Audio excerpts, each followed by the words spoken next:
Good morning. Today's topic of discussion is chelating agents. So we'll try to cover following topics in today's discussion. We'll start with introduction, followed by the mechanism of action, properties of ideal chelating agent. Then we'll go to the individual agents. Then we'll probably discuss a little bit about recent advances, a few of the important heavy metal poisoning, and then we'll come to conclusion. So let us start with the introduction on chelating agents.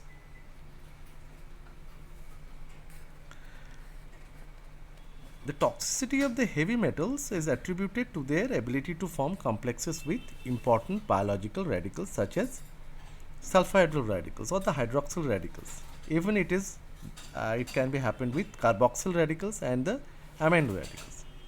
The inhibition of various enzymes leads to the toxic effects. Thus, affinity for sulfhydryl group leads to inhibition of vital sulfhydryl containing enzymes.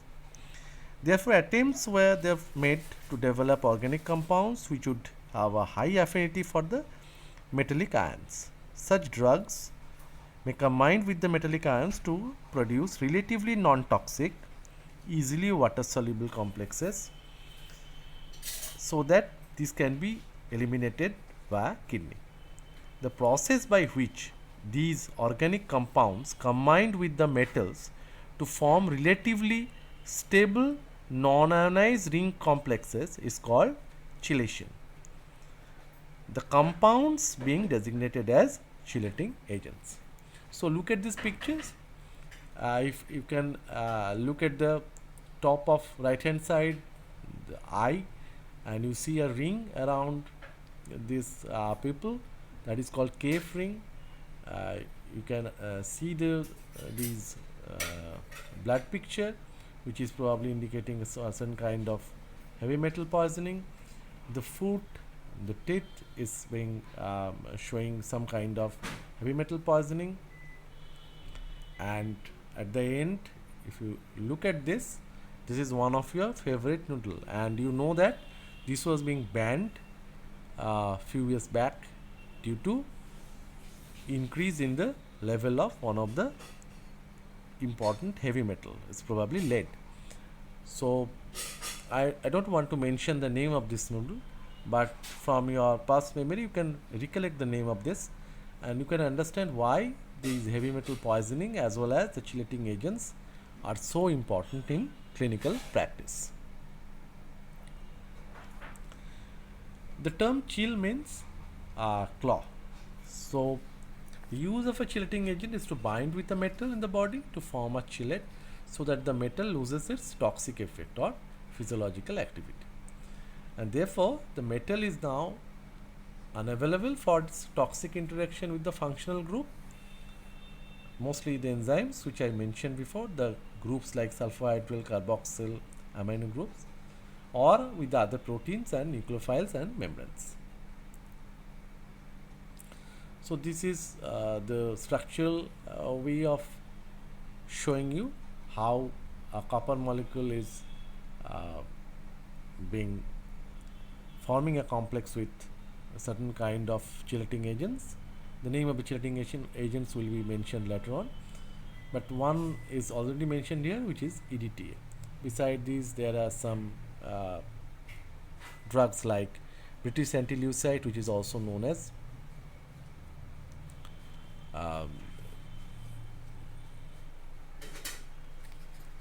dimercaprol. So these are basically the agents which are commonly used in different heavy metal poisoning.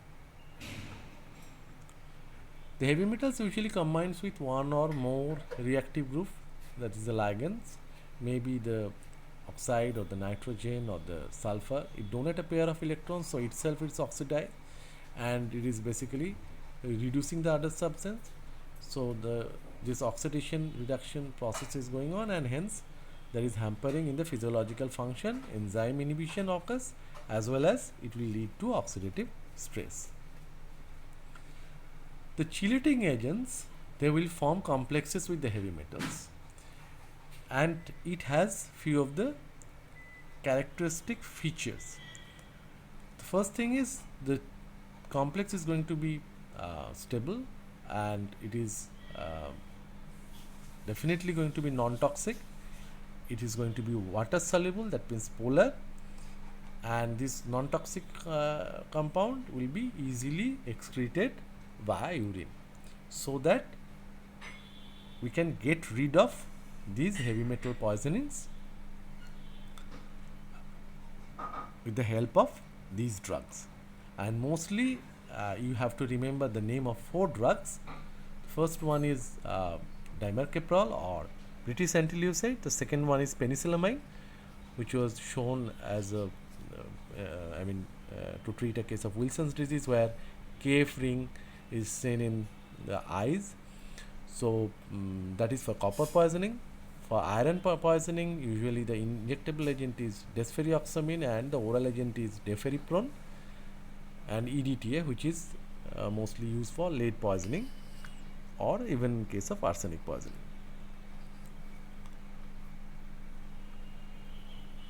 So the factors which are affecting actions are the metals excretion, which is a desirable effect, and redistribution of some of the metals to other vital organs, which may lead to some kind of undesirable effect. So we already mentioned the name of dimercaprol or British antilucid, which is basically redistributes mercury and arsenic to the brain, while also enhancing urinary mercury and arsenic excretion. The tendency to redistribute cadmium to the kidney and increase nephrotoxicity has negated their therapeutic value in cadmium intoxication.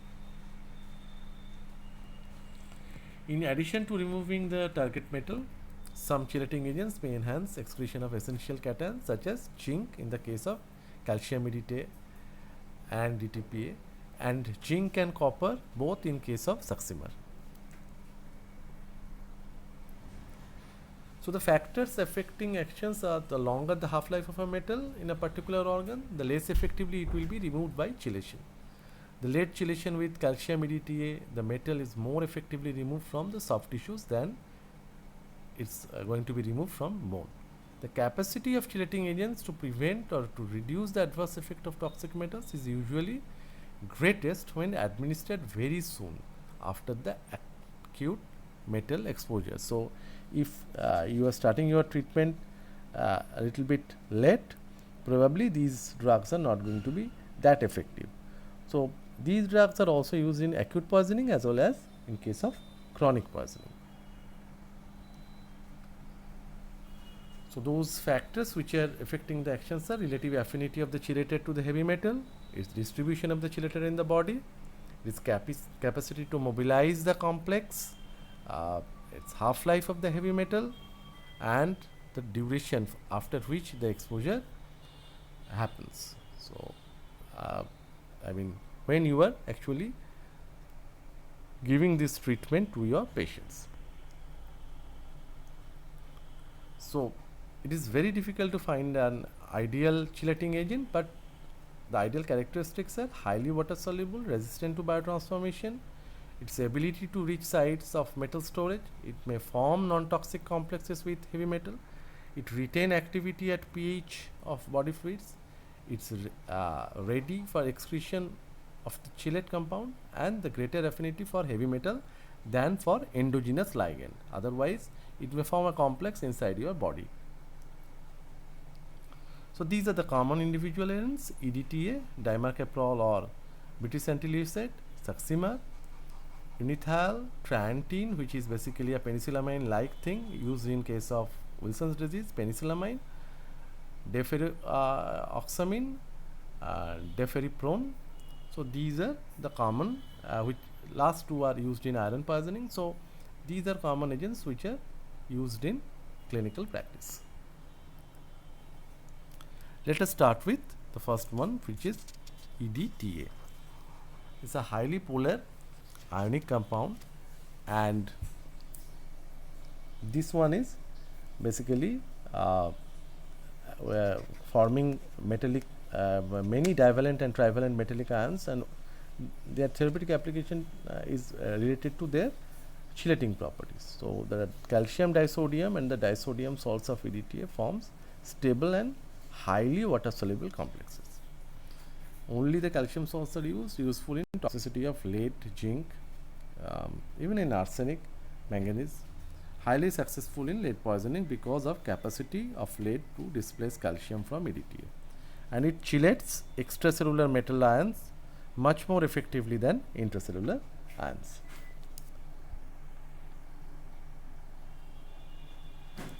So this is the way it functions.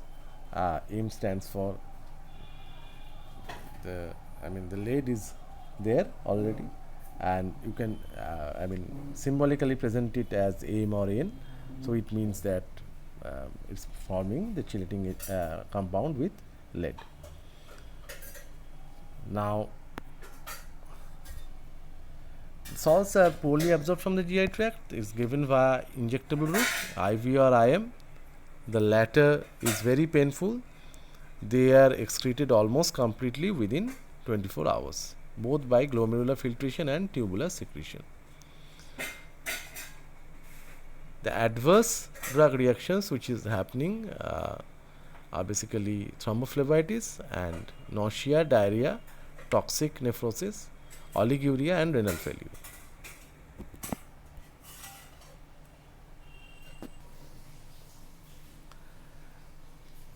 The adverse drug reactions which we may encounter are hypocalcemic tetany, malaise. It may affect kidney, especially proximal convoluted tubule. This may cause nausea, diarrhea, toxic nephrosis, oliguria. As I said, the renal failure. Renal damage has been attributed to the free metallic ion released as a result of the dissociation of the metal chelate complex. The febrile reaction is common. Vomiting, nausea, and histamine-like reaction with rhinorrhea, lacrimation, dermatitis are pretty common with this kind of drug. Normally, the calcium disodium editate and disodium editate injections. These are two available forms. These are not useful in mercury poisoning because mercury tightly bound to sulfhydryl groups and sequestered in body compartment, not penetrated by EDTA. Hence, it is not that effective in mercury poisoning, despite earlier belief proved to be ineffective in the treatment of atherosclerosis. That is the limitation of EDTA. Main therapeutic use is lying in the lead poisoning, and it is extremely useful in both acute and chronic lead poisoning. In acute lead poisoning, the agent is given by slow IV infusion in the dose of 40 mg per kg in two divided doses, whereas the salt can also be used as a diagnostic test for lead poisoning. Divided dose, usually in 3 doses, administered 20% solution by deep intramuscular injection with 1.5% procaine. So currently there is no conclusive evidence that repeated IV infusion of EDTA is beneficial in any form of atherosclerotic cardiovascular disease. Hence, one should not use this in case of as a preventive therapy or prophylactic therapy in those cases. BAL, the full, it's an abbreviation of the term British anti-leucite, and the other name of the same drug is dimercaprol. It was synthesized by Stockton and Thomson during World War II to ensure protection against poisoning by arsenical gases such as leucite, and chemically it is the dithiol having 2 sulfhydryl groups. It is used in the poisoning by arsenic, oily fluid, pungent odor, and given as intramuscular injection, which is extremely painful. Dimercaprol forms poorly dissociable complexes with arsenic and mercury. It is in case of mercury and cadmium, this complex further reacts with another molecule of dimercaprol to form a still more stable inactive complex. Even though this dimercaprol metal complexes are poorly dissociable, some amount of dissociation does occur in vivo, causing the release of toxic metal in the active form. So we have to overcome this drawback, and for that dosage schedule is adjusted in such a way that in excess of free drug is always present in the body to bind the free metal released as a result of dissociation. This fails to protect or reactivate the sulfhydryl enzyme if administered late or in the presence of overwhelming amount of the metal. This drug is basically FDA approved single agent treatment acute poisoning of arsenic, and also in case of inorganic mercury. The adverse drug reactions are quite common. Injection is painful, it causes sterile abscess, drug fever, it forms a metal complex, dissociate more readily in an acidic medium. The urine therefore should be made alkaline during dimercaprol therapy to protect the kidneys from the toxic effects of the release free metal. And it also shown the adverse drug reactions like nausea, vomiting, headache, burning sensation in the mouth and eyes, lacrimation, muscle pain. So these are common, and it may lead to anginal pain and tachycardia and hypertension. The use is contraindicated in the presence of hepatic damage and in iron poisoning, as in the form of toxic complex with iron. So dimercaprol is contraindicated in iron poisoning. The preparations are available in different forms, and the injectable forms are used in acute poisoning due to arsenic, mercury, gold, in severe cases of arsenical and gold poisoning, in acute mercury poisoning, and also in lead poisoning.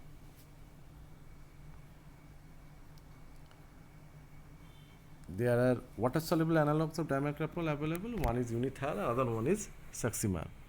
These water soluble analog of dimercaprol is Saxima is effective orally. After absorption, it is biotransformed to a mixed disulfide with cysteine. It is an effective and better tolerated chelator of lead, arsenic, cadmium and mercury.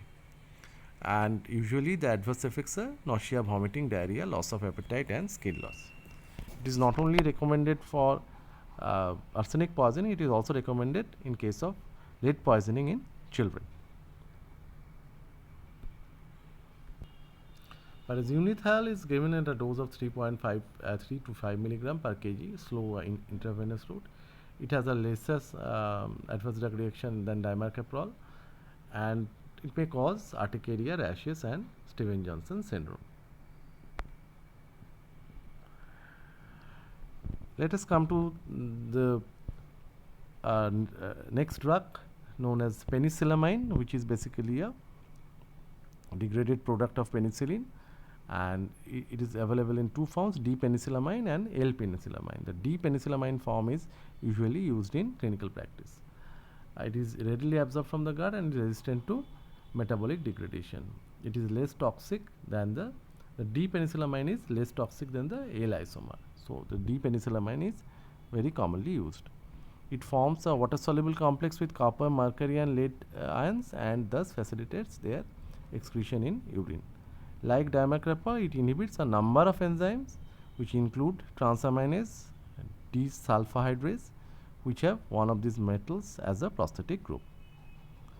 The adverse reactions are very common. It's a toxic drug. It may lead to general toxicity, hematological toxicity, renal toxicity and autoimmune syndrome. Mostly it is used therapeutically in case of Wilson's disease, which lead to hepatolenticular degeneration, and which is characterized by KF ring around the cornea, whereas the copper and arsenic and gold poisoning, oral Saxima is preferred, and it is also used in cystinuria. But these previously penicillamine was prescribed in rheumatoid arthritis. Nowadays it is not used anymore. It was also used in amyloidosis, systemic amyloidosis. The acetyl D-penicillamine, this drug basically a less toxic one, a weaker chelating agent than D-penicillamine, and it has been shown to be particularly effective in mercury poisoning. And there is newer drug that is called Triantine. So this is Wilson's disease where you will mostly prescribe triantine, and triantine is given in doses of 400 to 800 milligram thrice daily on empty stomach. It is as effective as penicillamine in reversing this neurological symptoms. It appears to be less toxic than penicillamine. That is the advantage, and that is the reason why it is scoring over penicillamine. And it may cause less iron deficiency. Wilson's disease is basically a rare hereditary disease of abnormal copper metabolism characterized by degenerative changes in the basal ganglia and cirrhosis of the liver. The copper content of the liver, brain, kidney, and other tissues is grossly increased. The total serum copper and ceruloplasmin copper content are reduced, and the urinary excretion of copper is enhanced. And the ring which I mentioned, the KF ring, the full form of this is Kayser-Fleischer ring. The Kayser-Fleischer ring is showing brownish pigmented ring at the corneal margin, and is a diagnostic of this condition. And as I mentioned before, the treatment is directed towards reducing the total body copper. This is achieved by administration of zinc acetate plus triantine. Triantine can chelate zinc. They are administered at least 1 hour apart, and this therapy is given in conjunction with a high protein, low copper diet with potassium disulfide. The latter precipitates dietary copper and thereby reduces its absorption. So foods rich in copper should be avoided.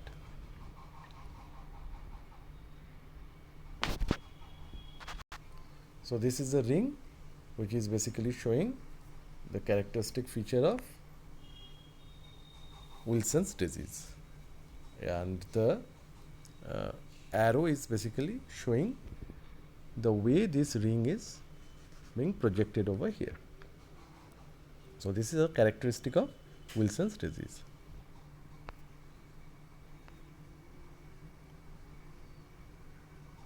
It is contraindicated in pregnancy, in renal insufficiency, and bone marrow failure. And as I mentioned, that the adverse drug reactions are pretty common with all these drugs: rash, urticaria, maculopapular lesions, drug fever, and it may lead to aplastic anemia, proteinuria, and hematuria. So chance of nephrotoxicity and as well as bone marrow toxicity is quite common with these kind of chelatic agents. So these are not very safe drugs. So triantine is already been mentioned, and lastly we are coming to iron poisoning, and it's mostly happening due to transfusional iron overload. Normally the iron absorption and the loss are balanced in approximately 1 milligram per day. 1 unit of blood contains 200 to 250 milligram of iron, and chronic transfusion is basically dependent patients receiving 2 to 4 units of blood per month. You will see these kind of patients in case of thalassemia. So this iron overload is pretty common in case of thalassemic patients. Now this one is basically showing that excess of iron 1 gram per month may lead to accumulation and repeated infusion. So signs of iron overload is there. It is between 10 to 20 transfusions, and which is pretty common with the thalassemic patients, even with patients suffering from hemophilia. Iron, high iron means that the transferrin is saturated, and the free iron in the serum will be allocated by the body in different organs and joints. And therefore, this reaction you have read in biochemistry, and you know that this will ultimately lead to the production of free radicals. The feature is characterized by the organ involvement. Mostly the liver is involved, and 95% of symptomatic cases, hepatomegaly, macronodular, or even the micronodular cirrhosis are quite common with this kind of overload in iron problem. There are some diseases like hemosiderosis. You see this iron overload is happening. The skin pigmentation, metallic or slate gray hue, the bone skin, and it may be associated with diabetes mellitus, and hence the the combination of the two or the characteristics of the disease will lead to damage of the pancreas, especially the islet of pancreas. So the iron overload will lead to cardiac involvement, congestive cardiac failure, and sudden death due to cardiac arrhythmia, arthropathy, hypogonadism. And the main treatment of this iron overload is going to be phlebotomy, and iron removal is best accomplished by weekly or twice weekly phlebotomy of 500 ml of blood. Less expensive, it is more convenient, and the blood taken can be used as blood donations. So phlebotomy is only dangerous when it is associated with severe anemia, and then in that case you have to select a chelating agent. These are common iron chelators, which includes desferrioxamide, deferriprone, and deferricerox. Deferriprone is a bidentate chelator. It's given by injectable route, 3 molecules, each with 2 iron binding sites for the 6 coordination sites of iron, whereas sferrioxamine is a hexadentate chelator binding iron in a 1:1 ratio. And the latest one, deferraracerox, is a tridentate chelator, requires 2 molecules for iron coordination. Mostly we are using injectable desferrioxamine or oral deferriprone to treat a case of iron overload. In general, hexadentate chelators form the most stable iron chelate complexes, and bidentate chelators the basically are the least stable. So this is the way this complex is being formed. Desferrioxamine is basically obtained from Streptomyces pilosus. It removes iron from the hemosiderin, ferritin, but not from hemoglobin or cytochromes. It is not absorbed orally, and hence it is desferrioxamine is given by intramuscular or intravenous route. In chronic cases, the dose is 0.5 to 1 gram per day. Chance of allergic reactions is very high, especially the anaphylactoid reaction or anaphylaxis. So you have to keep steroid, glucocorticoid, adrenaline, and antihistaminic like diphenhydramine in your hand to tackle that anaphylactic shock or anaphylactoid reaction. Deferriprone is a orally effective iron chelator, and the complex is excreted in bile, and it is approved for oral treatment of iron overload caused by blood transfusion in patients of thalassemia and myelodysplastic syndrome. The advantages of giving deferriprone is orally active, so the patient compliance is better, the safety profile well established, enhanced removal of cardiac iron, and it may be combined with deferrioxamine or desferrioxamine, whereas disadvantages are risk of agranulocytosis and may not achieve negative iron balance in all patients at 75 mg per kg per day. This is a pictorial presentation of lead poisoning. It can be happen from paints, from the containers, pipes, the canned foods, automobile batteries, and it will affect your CNS, blood, kidney, the reproductive organs, and gastrointestinal tract.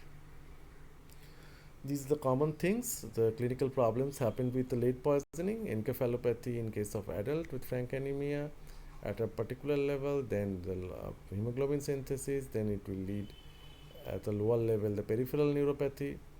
It will may affect the erythrocyte protoporphyrin in male and female patient, whereas in children there are chances of encephalopathy, neuropathy, anemia, colic, as well as death at a high level.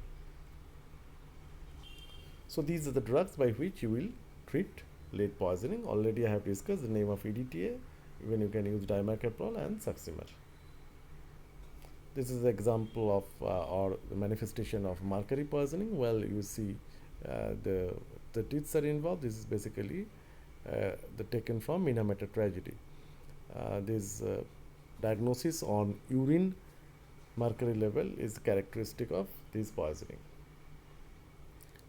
Now look at these effects. The acute effects are pneumonitis, erythema, nephrotic syndrome, the peripheral neuropathy. So higher level will give you the more complicated things. In case of, air related toxicity, when the lungs are involved, then the pneumonitis will happen. And at a lower level, it will lead to the tremor frequency. That means the nervous system is involved, then your kidneys are also going to be involved. So higher the level, it will lead to toxicity to the respiratory system, and comparatively at the lower level, it will lead to toxicity at the level of uh, nervous system as well as kidney.